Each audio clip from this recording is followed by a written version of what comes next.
Welcome back, Alpha Hunters. It is a very well Wednesday. Hopefully, you are doing well, and little bit of resting. We're gonna call this resting day here on the markets because there's not much going on, and really, the only area that's really kind of moving a lot is the IWM, and they were moving quite a bit yesterday. So yeah, we can go take a look at some things. Nice little gap up here on the SPY. I mean, nothing crazy, up 1.15%. Traded higher for about the first 30 minutes, well, 25 minutes, I guess. And then we kind of just pulled back. Kind of got into a nice little downtrend there for a couple hours. Had a nice little flush off there for about 20 minutes. And then the past couple hours, nice little uptrend. So be curious to see what happens like right here. Either we're pulling back into moving averages, we'll kind of just continue to sideways consolidate and push higher into close, or maybe we roll back down. So looking pretty good there on the SPY though, mostly because the daily picture looks fantastic. It looks really good. Well extended from the moving averages, but I like it when you see the market make a very strong move, clearly get through moving averages that would have been resistance, kind of like how it was back here in mid-October. So yeah, it looks, I could totally understand buying the dip. There you go. All right, so let's take a look at the Qs. Qs, a little bit less of a gap up, kind of just chopped over, rolled over, I guess. Nothing crazy going on here with the Qs. Yeah, nothing really. Nice strong day yesterday. Nice little lower wick coming through today. Did we take out this high? I need to check that on the SPY too. We got a high back on October 12th of 373.74. Today we had a high of 79. So you got about 5 pennies higher. Yeah, very good. All right. So the Qs actually did take out that high. SPY had a high October 17th, high 38.14. Today they had a high 38.09. So not quite. They didn't take out that mid-October high by about 5 pennies. So that's kind of funny. All right. IWM still locked into this kind of downtrend, even though it had a very strong retest last week. Really kind of interesting because, well, rates have continued to kind of pull back some, and we still see the IWM, which stocks are, I would say, pretty heavily impacted by rates and yields. Still pulling back. They had a pretty good bearish day out there on Monday. A little bit bearishness yesterday and continuing bearish today. Been down to roughly 1% or more for quite a bit on the day. You can see on the morning, first couple of hours, really getting hit there. Okay. The DIA, the Dow Jones Industrial Average, had that mid-morning sell-off as well. Having a little bit of a rally here over the past couple hours. I wouldn't say anything crazy about that right now. Trying to make its way through this area. Like I said, it's going to be a pretty tough one because you're going to have resistance probably all the way up to about, so about 345 or so. If you can get through all that, then it might continue to climb. What I'd rather see here on the DIA, I don't want to see it continue to push higher. If you're trying to be bullish, I'd rather see it kind of consolidate here, maybe even pull back, let the moving averages kind of come up, support it, and then push up through the 340s. That's what I would rather see. So, all right. Anyways, RSP, the equal weight S&P 500. Nice pullback this morning. Nice little rally here recently. Okay. All right. Very much looks like a flag pattern. Very much looks like a flag pattern right here. So we'll see how long it lasts. Obviously, the moving averages will be coming up here soon. Maybe we'll get a pop here Thursday, Friday on the RSP, continue to push higher. Kind of makes sense. We've had a lot of stocks actually pull back the first half of this week. Just hasn't been tech. Tech has not been pulling back much. Pulling back a little bit today, but not much. All right.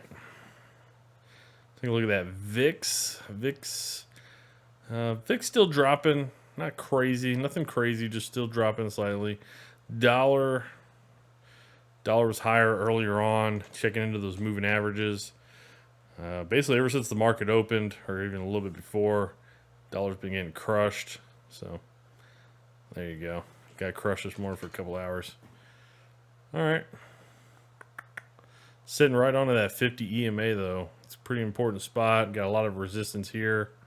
Moving averages coming down. So, yeah, it's a pretty important spot. But if it consolidates here for too much longer, it'll get through and poke higher. So that's kind of where, if you're trying to be bearish here, I totally understand it. I totally understand, especially that massive move down last Friday. I totally understand trying to be bearish on any kind of retest into this area. But if it consolidates here too much longer, I'd imagine it probably eventually just pokes up and keeps going higher. So, yeah, gold having more of a pullback.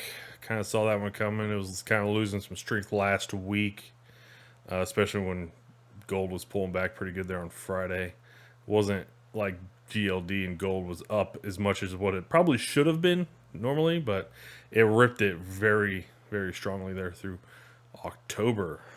So, yeah, I mean, I would just continue to wait on GLD for now to be bullish. Lower levels, probably like 178, somewhere in there, down to about 175. Somewhere in there, I think would be pretty decent. Let's see, 10-year yield. What do we got here? Pushing down the 10-year yields. Okay. Past several hours. Nice little downtrend there. Nice little upper wick on the daily. Looks like it's trying to continue lower. All right. I wouldn't expect anything to change really here on yields until we get to next week.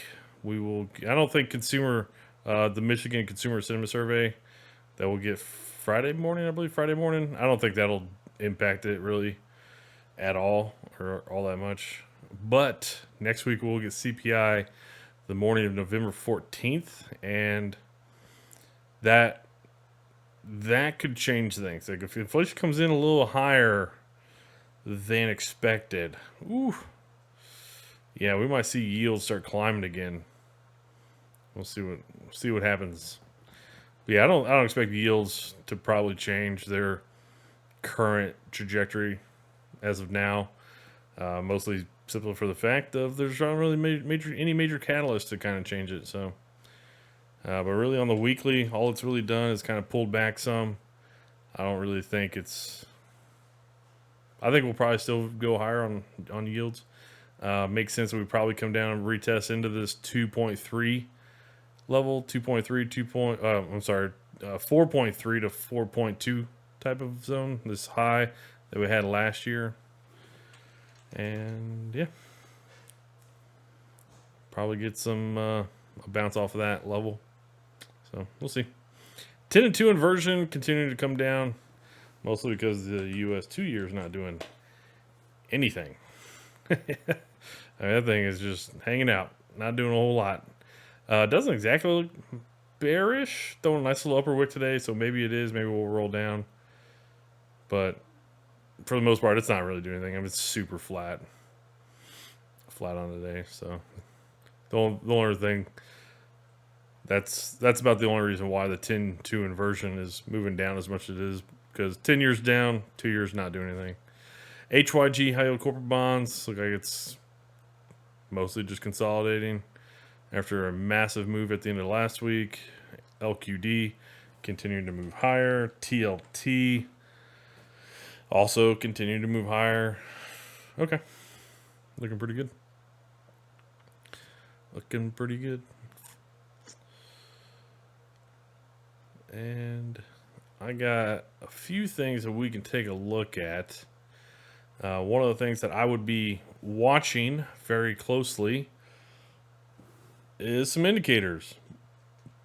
And a big reason why is this was kind of this is a long protracted sell-off that we kind of had, pullback that we had from the end of July to obviously 2 weeks ago, late October, even there on the Qs. So I was kind of looking at just a bit ago was how did the indicators look?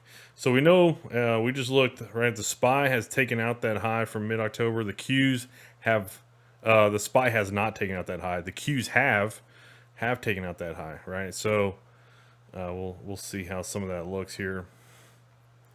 And on the MACD and RSI, because it was kind of interesting to see some of this. Look at how high that RSI is now. You would want to see that coming off of bottoms, right? You want to see the RSI make a strong move, but here's the problem: we haven't taken out that high, and you could also say that this thing's going to continue higher.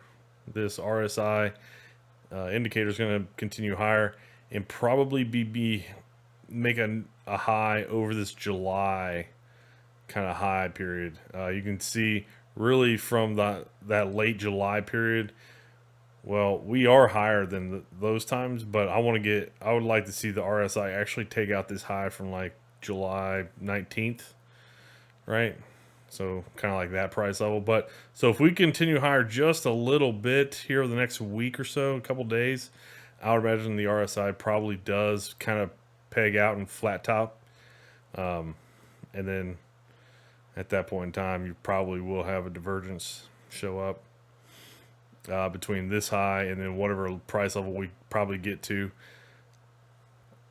You can also see that we do have a little bit of a divergence here between the histogram on the MACD. We have a pretty good histogram divergence. So we got some highs back from July to the highs that we're having now. So lower prices, higher MACD. It's kind of interesting. See that? But it's not the only thing to be monitoring. There's also a pretty good one here on. Let me get rid of this. Get rid of this. There we go. See a little bit more of the charts. So we can see here, same kind of deal, but we already know the Qs have actually taken out this high.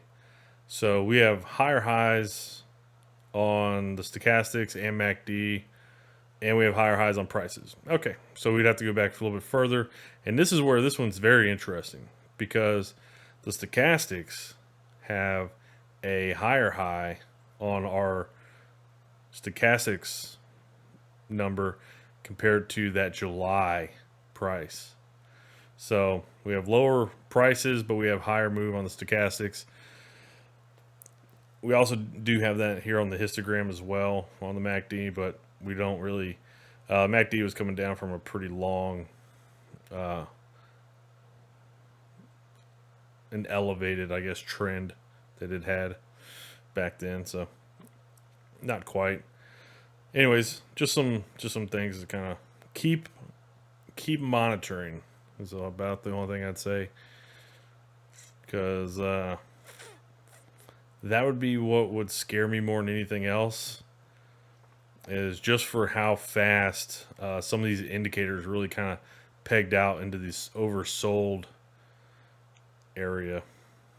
So anyways, I think that'd be something to keep a watch on.